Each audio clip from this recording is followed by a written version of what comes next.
في موارد كويسة. زودنا عضوية طبعا عشان الحاجات اللي اتعملت دي طبعا عضوية دي تفتح لها مبلغ كويس يعني، وقبل انها تزيد كمان على فكرة بعد افتتاح المبنى الاجتماعي احنا عايزين نزودها كمان. هقول لك كمان لسببين. اول سبب احب من الاعضاء، لان عشان الاعضاء الموجودين يستمتعوا بيهم بقى، مش عايز املى لهم النادي ناس. دي نمرة واحد. نمرة اتنين مواد. فانا ان شاء الله يعني مواد كويسة وعملت الانشاءات دي كلها فيها، يعني مثلا الصالة المغطاة انا بدفع 40% من تكلفتها، بيجي المستخلص بدفع 40% للمقاول والمجلس القومي بيدفع 60%. صالة مغطاة متكلفة حوالي 12 مليون او ما يزيد، انا بدفع 40%. طبعا دي حاجة كنت عمرها ولا في الاحلام يعني ان انا ادفع مثلا. انا بعتبر الصالة المغطاة هي كنز النادي. طبعا. و عايزين نكمل بقى، يعني احنا عملنا وعايزين نكمل، وبعد كده نقول للناس احنا قدمنا اللي علينا وخلصنا واجبنا وهكذا تأتي المسيرة واتفضلوا بقى اختاروا مجلس اداره جديد يكمل. يعني كل مجلس له مرحله، احنا لسه في مرحله الانتهاء من البناء. بعد كل هذه بعد كل حضرتك اللي قلته، شايف الجمعية العمومية ازاي؟ والله انا يعني الجمعيه العموميه بقول لهم يا جماعه كل حاجه واضحه قدامكم، ادي صوتك لمن يستحق، اعطي ثقتك لمن يستحق، وصوتك امانه عند الله سبحانه وتعالى. وانت يا عضو جماعه عموميه انت راجل حكم عدل، لان انت المستفيد الوحيد من كل ما يحدث في هذا المجال.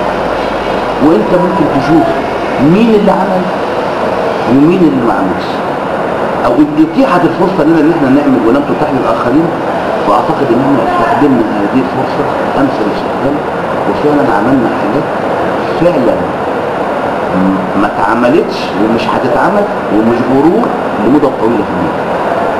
الناس كلها واعيه. انا بتعامل مع صفوه المجتمع، بتعامل مع دكاتره الجامعات، وبتعامل مع اطباء، وبتعامل مع مستشارين، وبتعامل مع رجال بنوك. مش عايز انسى فئه، بس هم صفوه المجتمع. انا بقول يا جماعه صوتك امانه، اعطي صوتك للناس. عايز ادخل في كرة القدم وكرة السلة تحديدا. رأي حضرتك في اللي بيحصل في القدم واللي بيحصل في السلة. عايز الاول القدم. وهذا القدم دلوقتي. بص حضرتك هقول لك على حاجه. احنا نادي جماهيري ما كانش يدعم في مجال الالعاب الجماعيه من الدوله تدعيم كامل. فانا النهارده يا جماعه بقول ان انديه الشركات بترول وخلافه والجيش شركات الهيئات النهارده بيمتلكوا من الموارد الماليه ما لا يستطيع اي نادي في مدينه انه يمتلكها. ما اقدرش اقول للمحافظه ادوني، لان المحافظه يا جماعه عليها اعباء جامده جدا.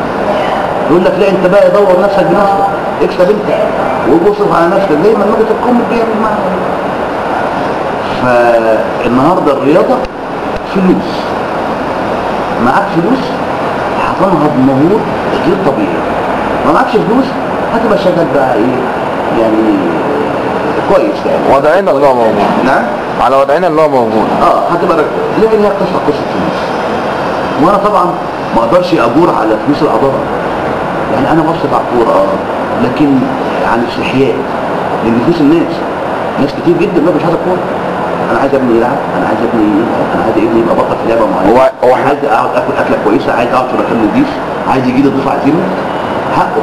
هي الجمعيه العموميه بعيده خالص عن النشاط الرياضي لكره القدم. تمام. ما في كل الانديه مش هنا طنطا، وكل الانديه واكبر الانديه ما فيش غير انديه الاهلي والزمالك وبتاع. الجمعيه العموميه تبقى ايه كوره.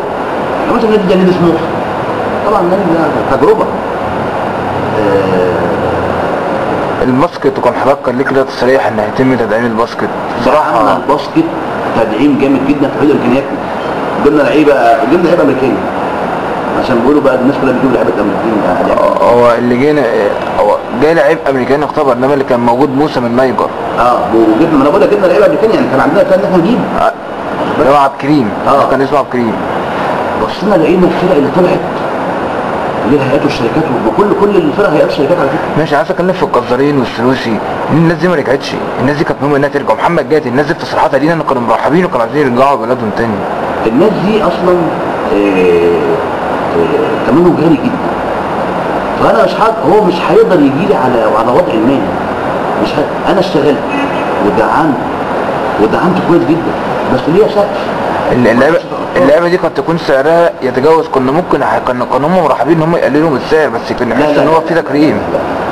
دي تصريحات اللاعبين. لا واتعرض عليهم برضه. انا برضه عايز مصلحه ابني، برضه هو ابني، ما هو الجزار محمد او احمد او الجزارين والسنوسي وجاد او محمد او ما هم دول جادي برضه. ما انا مش قادر اجاري الحاجات دي، فانا بادي يعني تاديه كويسه، بجيب دعمت مجلس الاداره قال يا جماعه هاتوا اللي انتوا عايزينه، بس ليا سقف.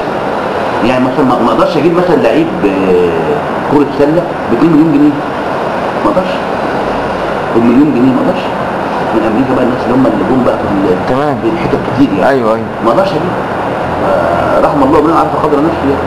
فانا بمثل يعني، انا قد يكون هو هذا المنطق، قد يكون يطلع من عندي، انا عندي ولاد كويسين جدا على فكره. ما في لعيبه جايه فكرات من بره، ما فيش اختلاف، ولكن 42 مباراه بلا فوز مش عايز انا، ده رقم قياسي هيحققناه السنه دي. احنا كنا فعلا ناقشنا الموضوع ده كتير، لكن هي قصه الاول وفي الاخر قصه الامكانيات، وفي ماتشات كتيره جدا جدا يعني خسرناها في اخر ثواني، وفي ماتشات خسرناها بالتحكيم، وكان هنا ماتش جاسكو كمان يعني. كان في ماتشات خسرناها بالتحكيم وكان هنا ماتش جاسكو. انا معاك في كل حضراتكم ايه، ولكن انا بتكلم على التدعيم. يعني احنا مثلا ماتش انا دعمت، لكن مش انا بدعم في مجلس الاداره. انا بقول للاجهزه يا جماعه شوفوا اللعيبه كويسين، وانا مش هنزل اجيب لعيب لان انا ما اعرفش مين. ما احنا كان نفسنا وهم جابوا لعيبه وقالوا ده بكذا وده بكذا وكذا، فعلا يا زعما ده كان في لعيبه مش مؤيده في ناديها وجبناها. مش مؤيده فين؟ مش متأيده في ناديها وجبناها. ايوه خلص فلوس. ما ممكن يبقى في نادي ما بقتش لاعب يعني. ما انا دوري ممتاز، ما انا مش هجي لي حد وحش برضه. شايف الدوري ممتاز يعني، مثلا الاهلي ممكن ما يقعدش لاعب، يقوم يبقى عايز يضمن ان هو يبقى في الصوره او يلعب دوري ممتاز، يجي نادي زي طن. ما هو مش شرط انا كل ما قعدت في النادي يكون اللاعب مقيد في ناديه وادي النادي فلوس وادي اللاعب فلوس، لكن بياخد مني فلوس، بياخد مني مبالغ برضه، مش مجرد اللعيبه اللي احنا جبناها اللي هم المفروض يشيلونا. احنا جبنا ابو حمر وجبنا عمار، هم دول كانوا الفري يعني، هم اللي عملوا جيم جامد السنه دي في الباسكت. انما اللعيبه بقى زي البسيوني والويني وعمار وفوده دول ما كانوش قد كده. يمكن فوده كان اتظلم معانا ان هو دي بتبقى دايما احنا بندي المدير الفني مدير الجهاز الفني بنقول له انت عضو مجلس الاداره، انت رئيس النادي في لعبتك، واخد بالك؟ دايما في كل الالعاب مش في السله بس بفوض تصويت كامل. انا ما عنديش عضو مجلس اداره ماسك سله او عضو مجلس اداره ماسك طايره، لكن ممكن يبقى عندي عضو مجلس اداره مشرف على الكوره بس. طب ما عنديش ماشي. ما فيش عضو مجلس اداره كان مشرف على الباسكت؟ لا هو جاي الدكتور ياسر الجندي اشرف شويه يعني ما كملتش يعني، ما كملتش. لكن هو عندي، لكن انا دايما بفوض المدير الفني ان هو يبقى رئيس النادي في لعبته، واي حد في مكانه بنقول له انت رئيس النادي في مكانك وانا هحاسبك في الاخر. انا عالم ان كل لعبه واخد اختصاصاتها. دي تمام، دي تمام. انا بكبر كل واحد في مكانه. انا مع حضرتك في دي. وهو على فكره هو اللي هيبقى احسن مني، هو هيبقى اقدر مني، تمام. فوضناهم يعني طلبات حضرتك من الجمعيه العموميه. ما انا قلت لحضرتك طلبات من الجمعيه العموميه ان يبصوا حواليهم ويبصوا. استاذ احمد سرور بنشكر حضرتك على حوار مع عطاء التقنيه. الله يخليك. بالتوفيق ان شاء الله حضرتك وقناه باذن الله. شكرا.